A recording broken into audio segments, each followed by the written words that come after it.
Harare, Reuters. Zimbabwe was on a knife's edge on Thursday, November 16, after the military seized power in what it dubbed a targeted operation against criminals in the entourage of President Robert Mugabe, who has ruled the southern African nation for almost 4 decades.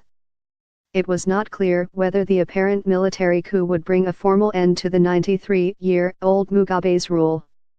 The main goal of the generals appeared to be preventing Mugabe's wife Grace, 41 years his junior, from succeeding him.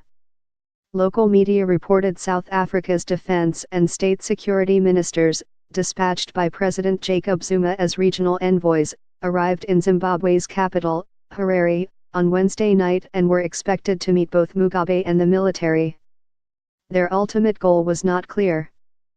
Zuma earlier called for calm and restraint and asked the defense forces to ensure that peace and stability are not undermined in Zimbabwe, South Africa's neighbor, which has lurched from crisis to crisis over the past 2 decades. The South African presidency said Mugabe had told Zuma over the phone that he was confined to his home but was otherwise fine, and the military said it was keeping him and his family safe.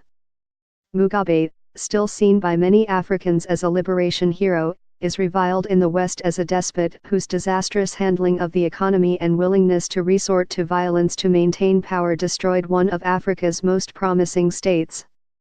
He plunged Zimbabwe into a fresh political crisis last week by firing his vice president and presumed successor, Emmerson Mnangagwa, 75, known as the Crocodile, for showing traits of disloyalty.